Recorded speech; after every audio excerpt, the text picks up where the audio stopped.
yóò túbọ̀ dùn fún wa, yóò pọ̀, bẹ́ẹ̀ náà ni yóò jẹ́ àjẹmọ́nú fún wa ní ìpínlẹ̀ Ògùn lábẹ́ ìṣàkóso ìjọba gómìnà Ọmọọba Dàpọ̀ Abíọ́dún. Pẹ̀lú akitiyan ìṣàkóso yìí láti túbọ̀ mú nǹkan dẹrùn fáwọn ará ìlú, ètò ìgbéga ìpínlẹ̀ Ògùn ló ń dé sétí ìgbọ̀yín láti iléeṣẹ́ OGBC 90.5 FM nílùú Abẹ́òkúta Adélọ́sẹ̀ yìí, gẹ́gẹ́ bí ìṣe wa láti sọ nípa ìgbésẹ̀ akin tí ìṣàkóso ìjọba gómìnà Ọmọọba Dàpọ̀ Abíọ́dún ń gbé fún ìgbéga ìpínlẹ̀ Ògùn. Olúwakẹ́mi Abdulsalam lórúkọ tèmi. Mo kí yín lẹ́ẹ̀kan sí pé ẹ káàbọ̀ sórí ètò ìgbéga ìpínlẹ̀ Ògùn.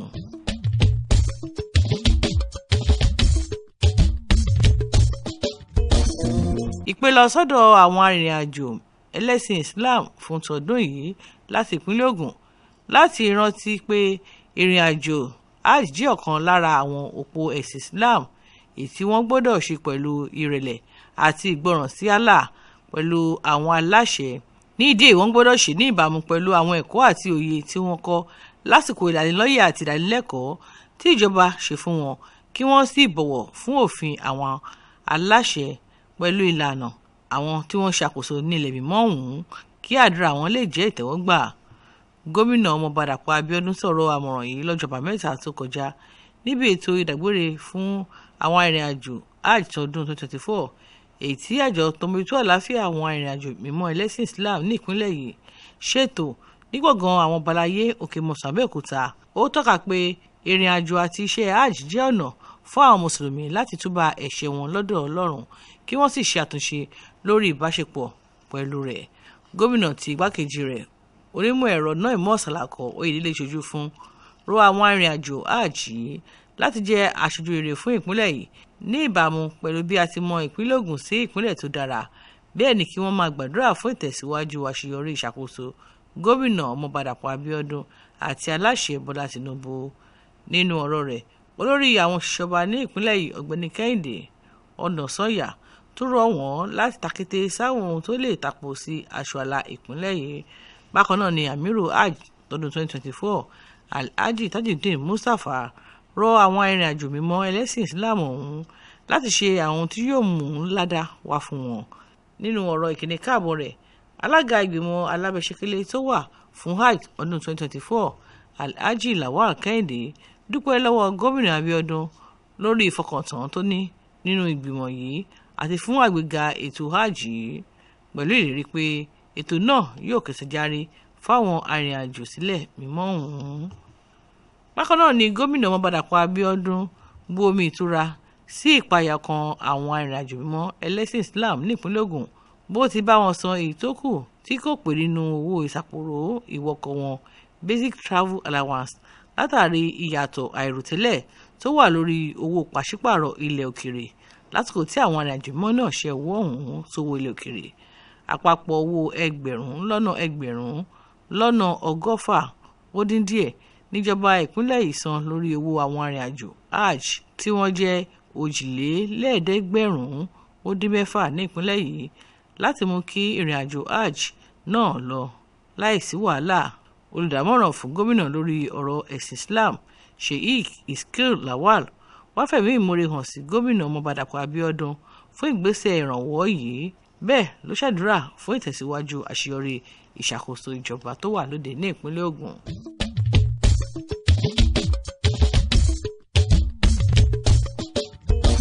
Ìṣàkóso ẹgbẹ́ àwọn akọ̀ròyìn nílẹ̀ Nàìjíríà lẹ́kùn ìwọ̀ oòrùn gúúsù kan sára sí gómìnà ìpínlẹ̀ Ògùn Ọmọọba Dàpọ̀ Abíọ́dún lórí ìyànsípò Ọ̀gbẹ́ni Kẹ́hìndé Ọ̀nàsànyà gẹ́gẹ́ bí olórí àwọn òṣìṣẹ́ ọba ní ìpínlẹ̀ yìí. Nínú àtẹ̀jáde lọ́jọ́ Ẹtì tó kọjá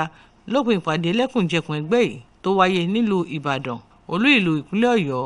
ẹgbẹ́ yìí fi ẹ̀mí ìmoore hàn sí gómìnà fún yíyan Ọ̀gbẹ́ni Ọ̀nàsànyà gẹ́gẹ́ bí akọ̀ròyìn àkọ́kọ́ tí yóò di olórí àwọn òṣìṣẹ́ ọba ní ìpínlẹ̀ Ògùn. Ètò ìṣirò iṣẹ́ ìrìjú ẹni, àìfigbákanbọ̀kan nínú àti òótọ́ jẹ́ ara àwọn ọ̀pákòtẹ̀lẹ̀ fún àgbéga ètò ìṣèjọba rere àti ìfẹsẹ̀múlẹ̀ ìdàgbàsókè. Ní ìdí èyí, ìjọba ìpínlẹ̀ Ògùn yóò tẹ̀síwájú láti máa ṣe àmúlò àwọn owó ìjọba lọ́nà tó tọ́ tí yóò sì máa dí àwọn àlàfo tówó ń bá jò. Gómìnà ìpínlẹ̀ Ògùn Ọmọọba Dàpọ̀ Abíọ́dún sọ èyí di mímọ̀ lọ́jọ́ Ìṣẹ́gun lásìkò tó ń ṣíde ìpàdé ọlọ́dọọdún ẹ̀kẹrin irú rẹ̀ táwọn ayẹ̀wé owó wò lábẹ́nú ti ẹgbẹ́ àwọn ayẹ̀wé owó wò lẹ́ka iléeṣẹ́ ayẹ̀wé owó àgbà lápapọ̀ ilẹ̀ wa ṣe tó wáyé ní Conference Hotel nílùú Abẹ́òkúta. Gómìnà tí igbákejì rẹ̀ onímọ̀ ẹ̀rọ náà mọ̀sálàkọ́ ìdílé ṣojú fún ṣàfihàn dánilójú ìfarajì fún àwọn ayẹ̀wé owó wò náà lórí àṣeyọrí iṣẹ́ wọn látàrí bí wọ́n ṣe jẹ́ alájùmọ̀ṣe nínú ètò ṣíṣanwó náà. Nínú ọ̀rọ̀ rẹ̀, ayẹ̀wé owó àgbà lápapọ̀ ilẹ̀ wa arábìnrin Olúwatóyìn Mẹ́dẹ̀yìn sọ pé ìpàdé yìí jẹ́ kókó sí ètò iṣẹ́ ìṣirò ìrìjú ẹni tí ìṣàkóso aláṣẹ Tinubu gbé kalẹ̀ lórí ètò ìnáwó. Láfikún pé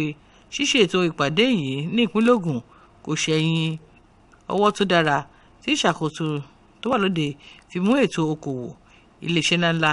ọrọ̀ àṣà àti ààbò.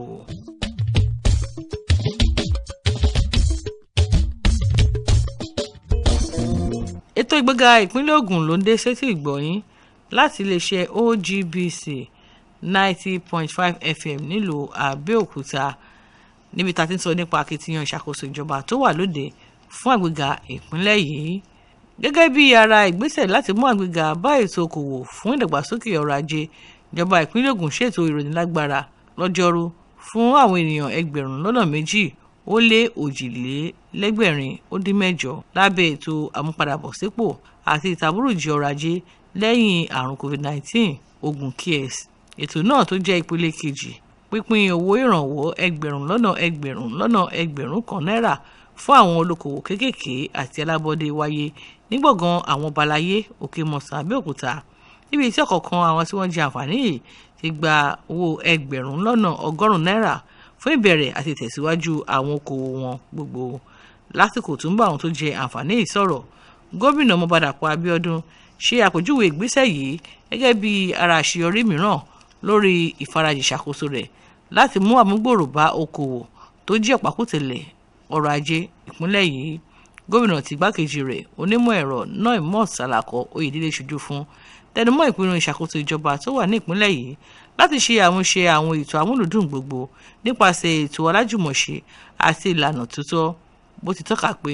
ó lé ní 1,000 àwọn ènìyàn jákèjádò ìpínlẹ̀ yìí tí wọ́n jẹ àǹfààní nípele àkọ́kọ́ lórí pínpín owó ìrànwọ́ ọ̀hún lọ́dún tó kọjá, nígbà tí ìpele kẹta yóò wáyé láìpẹ́. Gómìnà Abíọ́dún dúpẹ́ lọ́wọ́ aláṣẹ Bọ́lá Tinubu fún píparí ètò láti ṣe àmúṣe àdéhùn alájùmọ̀ṣe pẹ̀lú ilé ìfowópamọ́ àgbáyé lórí ètò ìrànwọ́ fún okòwò lórílẹ̀‐èdè Nàìjíríà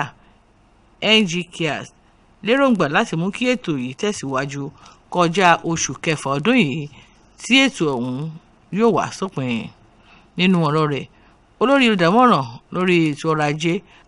àti alábòójútó fún ètò ìṣúná tó tún jẹ́ alága ìgbìmọ̀ tó wà fún ètò náà, ọ̀gbẹ́ni Dàpọ̀ Òkúbádéjọ, tọ́ka pé owó ìrànwọ́ yìí yóò wà fún mímú àgbéga àti àmúgbòrò bá ètò okòwò kéékèèké àti iṣẹ́ ọ̀gbìn alábọ́dé pẹ̀lú àgbéǹde àwọn mọ̀lẹ́bí nípasẹ̀ okòwò. Bákan náà, nínú ọ̀rọ̀ rẹ̀, olùdarí ilé ìgbìmọ̀ aṣòfin ìpínlẹ̀ yìí Ọ̀nàrẹ́bù Olúdáìsí Ẹlẹ́mìdé kan sára sí gómìnà Abíọ́dún fún àtìlẹ́yìn tó ń ṣe fún àwọn olókoòwò kéékèèké àti alábọ́dé, bó ti gba àwọn tí wọ́n jẹ àǹfààní ètò yìí lámọ̀ràn láti ṣe àmúlò owó náà dáradára nítorí kì í ṣe owó fàájì.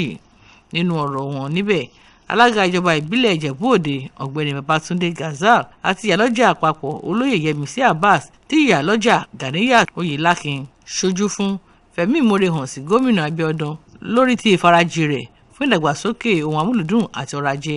àti àwọn èèyàn ìpínlẹ̀ yìí, ní pàtàkì fáwọn tó wà ní ìgbèríko, pẹ̀lú ìdánilójú pé wọn yóò lówó náà fún ohun tí ó wà fún, léyìí tí yóò fi fùnà. Ọ̀kan lára àwọn tó jẹ àǹfààní owó ìrànwọ́ yìí, ọ̀gbẹ́ni Olúyẹmí Oyèwọlé, ṣí àfihàn ìdùnnú rẹ̀ pẹ̀lú ìtọ́ka pé owó ìrànwọ́ ọ̀hún $100 náírà yóò kópa tó pọ̀ láti tàbùrùjì ètò iṣẹ́ ọ̀gbìn rẹ̀.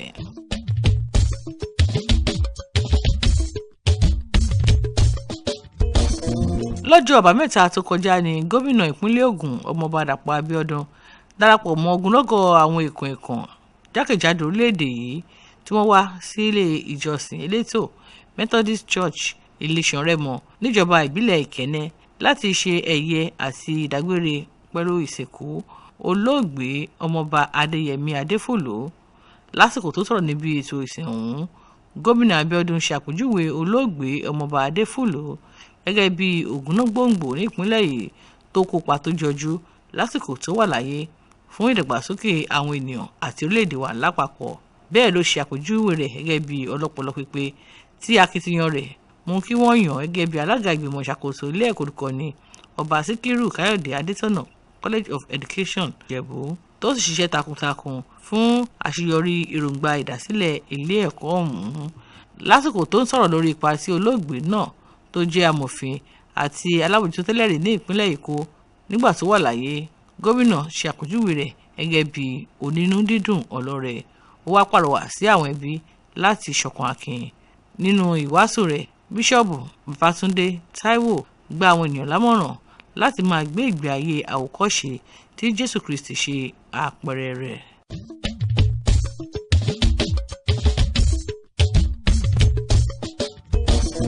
Ní ìlárídé lórí ètò Ìgbega Ìpínlẹ̀ Ògùn lónìí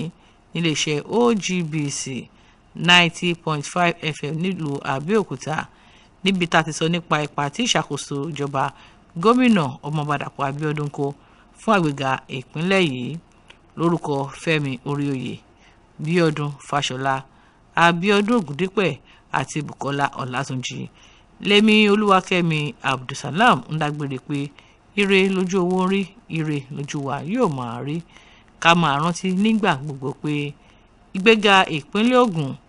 àjọṣe gbogbo wa ni.